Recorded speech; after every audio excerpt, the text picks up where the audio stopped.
Well, what can I say? Just say you love me. Alam mo naman na mahal pa rin kita eh. Kaya nga palagi mo akong dinadaan sa pagdominante mo. Nararamdaman ko naman na mahal mo ko, pero kulang ang pagmamahal na yon kung kulang sa salita. I love you, Sabina Torres. Will you be my wife for the rest of my life?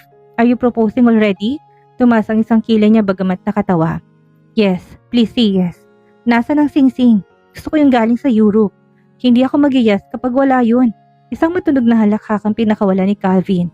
In that case, I'll jump into my second option, to make love to you and make you scream how much you love me too. Okay. Pinigilan ni Sabina si Calvin sa paglakbay ng labing ito sa balikat at laig niya. No more negotiation, baby. Let's do the honeymoon. Isusumbong kita sa papa mo. Nagkaroon si Sabina ng kumpiyansa na may kakampi pala siya dito sa mansyon. Pero nagkamali din siya ng tinawag.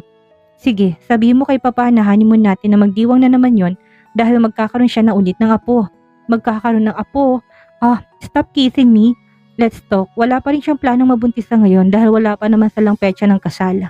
Mahalata lang na bumigay na siya ulit sa pang-akit ni Calvin kapag ikinasal siya na may umbok ng tiyan. Pero hindi na napigil si Calvin na naglakbay ng kamay pa ilalim sa blouse niya. Calvin, I love you, Sabina, and I miss you so. I love you too. Thank you. Hindi ka magsisisi na kung pakakasalan mo. Please stop. Nagsisimula na mawalang paninindigan ni Sabina sa mga halik ni Calvin. Don't you want the pre-taste of my love?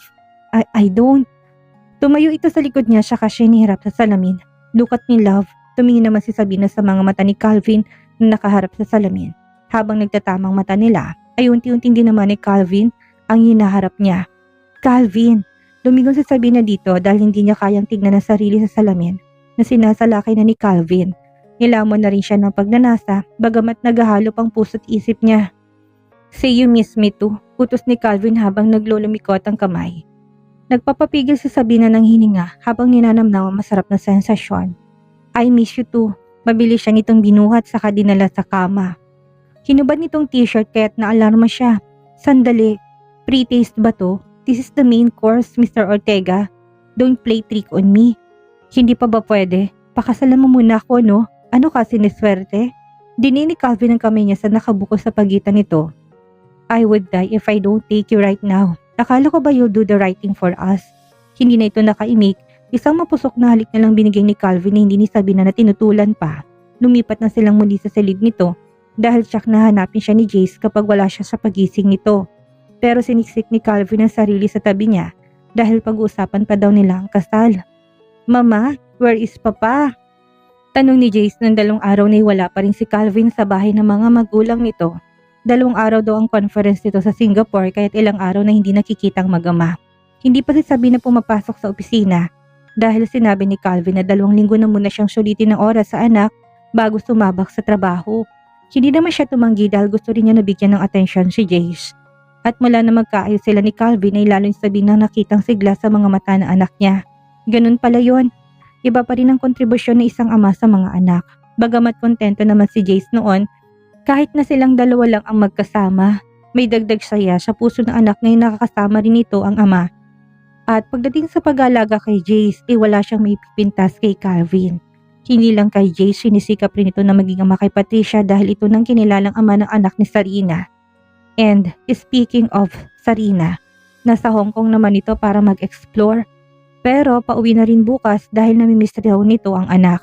Hinahanap ito ni JD na ngayon ay kasama ng mama niya at ng yaya. He is out of the country, baby. He'll be back soon. Don't worry. I miss Papa. He just called you a while ago. Do you want to play with Patricia and JD? Yes. Tuwang-tuwa naman ito kapag nagsasuggest siya ng ganon. Bumaba siya para magpaalam sa mama at papa ni Calvin.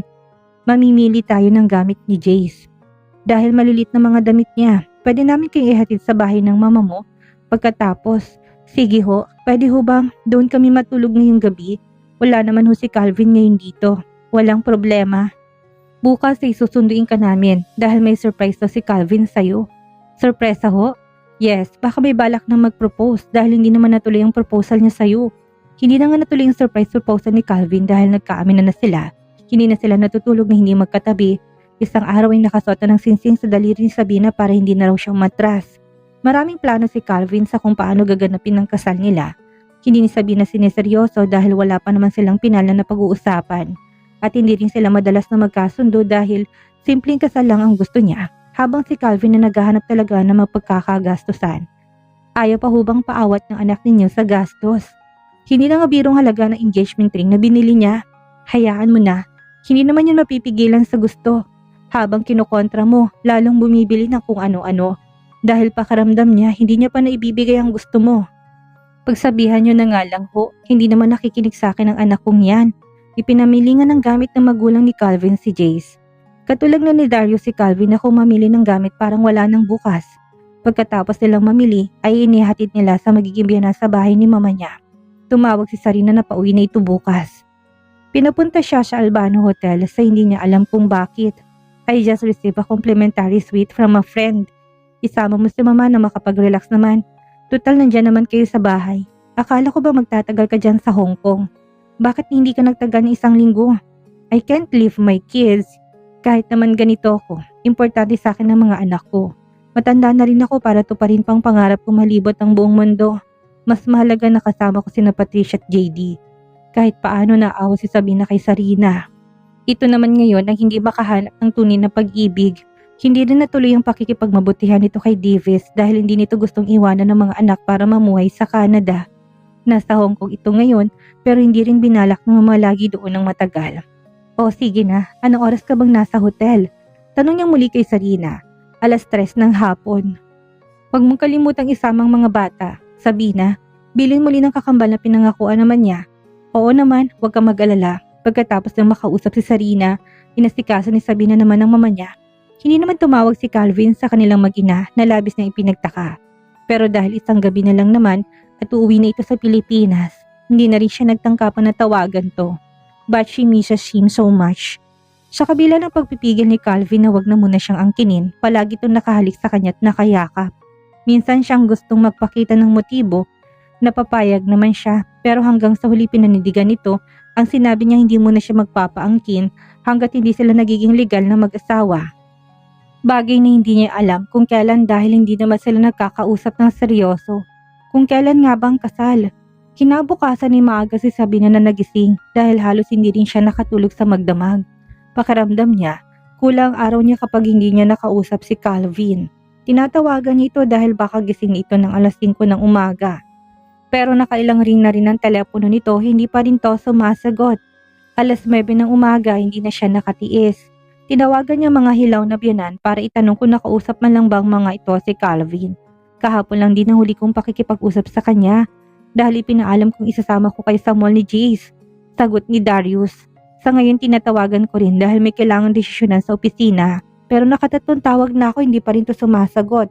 Tumindi tuloy ang pag-alala ni Sabina. 3:00 ng hapon, ang usapan nila ni Sarina patungong Albano Hotel. Pero parang mas gusto niyang sa Singapore magpunta para hanapin si Calvin. Wala pa itong paramdam hanggang ngayon, samantalang nitong nakaraang araw ay halos tawagan nito oras-oras sa nag-iisa pa nilang anak. May balita ko na nawalan ng malay si Calvin habang nasa conference room Sabina pero hindi pa naman kumpirmado. Ano ho? Kausap niya sa telepono si Darius habang papunta sila sa Albano Hotel. Halos nasa driveway na nga siya ng hotel. Tila gusto niyang ibalik na lang ang mama niya sa bahay dahil wala siya sa mood. Mas gusto niyang hanapin si Calvin ngayon, nilang oras ng kahit sa mga magulang hindi kumukontak. Gusto kong sulitin ang gabing ito para mayakap ka. Naalala niyang wika ni Calvin, isang gabi bago ang pag-alis ito sa Pilipinas. Pakiramdam tuloy ni Sabina may pangitain ang sinabi niya ng lalaking minamahal. Unti-unti nang umaawan ng takot. Kapag hindi pa rin ito tumawag ngayong gabi, ay susugod talaga siya sa Singapore para itanong sa hotel kung ano nangyari sa fiancé niya. Pag-akyat nila sa suite ay muli ni Sabina tinawagan si Calvin sa telepono. Hindi pa rin ito sumasagot kaya tinawagan niya na muli ang mama at papa nito. Hindi ugali ni Calvin ang hindi sumasagot sa telepono, papa. Pwede bang tawagan ng hotel na tinutuluyan niya ngayon? We're going there now. Do you like to come with us? Now? In Singapore? Yes, you can bring Jace with you. Siguradong gusto niya rin na makitang papa niya. Paano? May flight bang? Ang chopper ng Albano Hotel ang gagamitin natin patungong airport. Tatawagan kong kaibigan ko si Zane na mag-assist kayo kaagad. Hindi pa lumilipas ng 5 minuto ay may tawag na siyang natanggap sa receptionist na may susundo sa kanilang mag-ina. Ilang sandali ulit ang lumipas, ang staff ng hotel naman ang nasa labas ng pinto ng suite. Panay ang tanong ni Jace kung saan sila pupunta pero hindi ni Sabina masagot. Ang tanging sinasabi niya lang ay makikita nitong ama pagkatapos. At kahit pinasundo na silang mag-ina sa chopper para mapabilis ang paglipad nila patungo sa kinaroonan ni Calvin, hindi pa rin maalis ang kaba sa dibdib niya. Walang gustong magtapat sa kanya ng totoong kalagayan ni Calvin. Nangangapa pa rin siya kung anong nangyari dahil tila may nililihim sa kanya. Imposibleng hindi alam ng mga magulang ni Calvin kung anong kalagayan nito. Nainip na siya sa tagal ng biyahe nila sa ere. Bago naman siya nagtanong sa piloto kung saang parte na sila ng Pilipinas ay naramdaman niyang pababa ng lipad ng chopper. Tumanaw siya sa ibaba at puro tubig pa yon na kung anong dagat ay hindi niya alam. Lalong bumababang lipad ng chopper.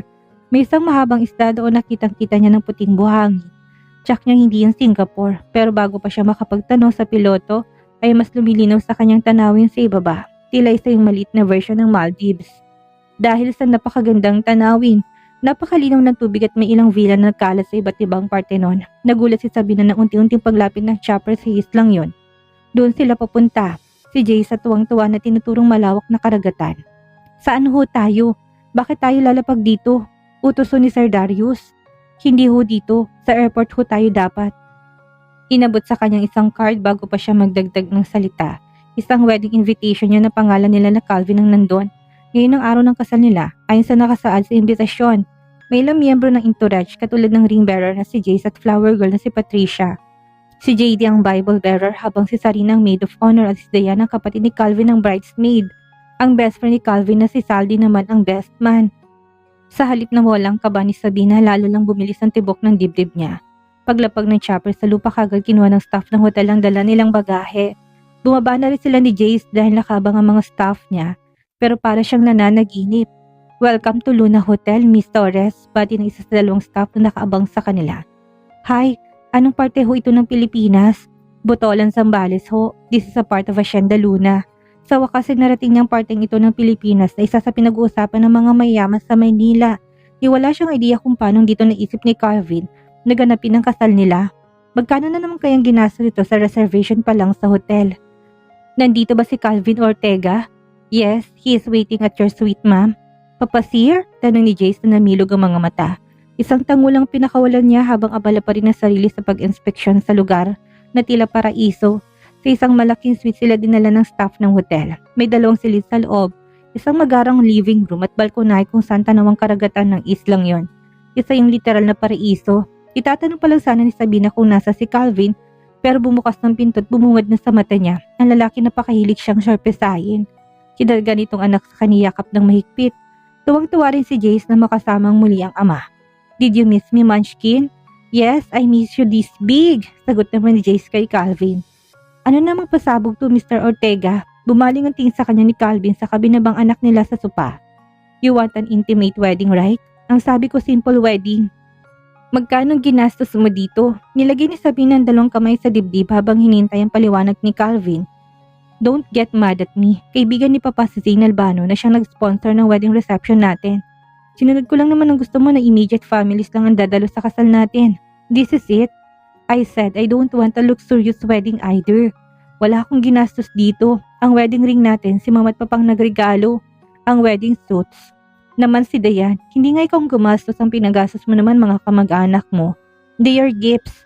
Sa samang loob nila kapag hindi natin pinagbigyan. Or are you going to accept that your fiancé is a wealthy man? Not to mention proud and bragging. Ngumiti itong nakakaloko dahil naghahanap lang ito ng idadahilan sa kanya. Gusto naman talaga nito na bigyan siya ng magarbong kasal. At kailan mo rin ba matatanggap na mapapangasawa may simple lang naman ang gusto? That I don't want to measure our love by how much we give each other. Okay, last na to. Hindi mo malang ba nagustuhan ng sorpresa ko? Tila may tampo ni Calvin na wika at pinakaba mo pa talaga ako. Kinuruti sabihin ng tagiliran ni Calvin. Singapore pala ha? O diba mas tipid? Kaysa sa ibang bansa tayo ikasal at mag-honeymoon. Dito na lang nakasinggad na rin naman ng Maldives o ng Hawaii. Bakit naman ngayon mo napiling magpakasal tayo? Hindi mo ako tinanong. Hindi mo ba naalala? Ang alin? Ang alam ko ngayon ang engagement party niyo noon ni Sarina. Lumabi siya pero ngumiti ng matamis si Calvin. That was also the first time I'd kiss you and took your V card. Subconsciously, it was one of the happiest days in my life. I won't ever forget that. Doon sasabihin na ulit na pangiti. Malinaw pa rin sa alaala niya kung paanong pumasok si Calvin sa silid niya at natupad ang pantasya niya sa lalaking nag-iisang tinitibok ng puso niya. Sina Mama, pupunta rin dito. Sinundo na rin ng chopper pagkahatid sa inyo. Bukas ang kasal natin kasabay ng pagbubukang liwayway. As you wish, our witnesses are only those who are dear to us. Your family, my family, the sun, the flowers and the garden, the sea, and all those butterflies and birds in this island. Sige na nga, papayag na kung bukas tayo magpakasal. Thank you, love. I promise you, I will hold on to that promise that I will take care of you and Jace for the rest of my life. Hindi ba't obligasyon ko yon? Your duty is to love me back. That's all. I love you so much, future Miss Sabina Ortega. I love you to Mr. Calvin Ortega. Only you. Talaga bang okay na sa'yo na dito lang ang honeymoon natin? Alam mo naman papayag ako kahit saan. Tumawa si Calvin sa sinabi niya. Ayaw mo nga sa opisina ko noon eh. Paalala nito, noon yon, papayag na ako ngayon kahit saan. Kahit nga ngayon eh, ikaw lang ang may ayaw, tila paghahamon niya. Si Calvin lang naman talagang may ayaw dahil gusto raw nito na maging special lalong kasal nila. Na, I can wait another night. Hindi ko alam kung anong gusto mong patunayan, Calvin. Nakatawa si Sabina na sabi. So sobrang saya niya ngayon, ay gusto niyang iparamdam kung gano'n niya ito kamahal. I want to prove to you that it's not about make love. So, ano naman kung may kinalaman sa make love, kaya mo ko pakakasalan? I'd rather hear you say you desire me and you want me in your bed. Mapang-akit na Sabina na tugon. Yun naman yung katawan nito sa kadinikitang ibaba nilang katawan. She wanted to tease him. Huwag mo kong itinitempt ng ganyan, my future wife. Gahibla na lang pagtitimpi ko at malapit na mapatid ang PC na yun. I dare you, Mr. Ortega. Dagdag ni Sabina na pang-aakit. Dinikit niya palalong katawan niya kaya't napapisil si Calvin sa panglikuran niya. Hindi mo alam kung gaano ako nagtitis na panindigan ang pinangako ko, love. Sa dami ng gigil ko baka hindi ka makapaglakad bukas sa aisle. I don't care if you carry me tomorrow because I can't walk. I need your wild love now, Calvin. Bulong ni Sabina kinatawa naman ito. Please, love, stop it. I want you inside me. Mapangas pa niyang wika. Natuwa siyang nagpipigil pa rin si Calvin kahit naramdam niya na pagpintig na harapan nito. You sure? Aligaga nitong tanong, isang pilang ngiti ang sinagot ni Sabina. Akala ko ba, isang gabi na lang, nagbibiro lang ako. Gusto lang makita kung kaya mo pang panindigan. Ang sarap mo talagang padapain sa kama habang nakatiklop ang mga tuhod, Sabina Torres. Humanda ka talaga sa akin bukas. Pagbabanta ni Calvin ay kinalakhak ni Sabina.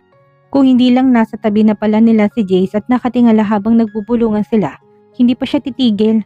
I want to swim, mama. Can I swim now in the pool? Let's go and swim, baby. Papa needs a cold shower because your mama became naughty and dirty. Dirty? She needs to swim in the pool too. Sabay silang nagtawanan ni Calvin habang palabas sila ng suite para bumaba sa pool. At dito na po nagtatapos ang kabanata ng ating kwento at sana'y muli niyo po akong samahan sa mga susunod pang kabanata. Maraming salamat po at keep safe everyone.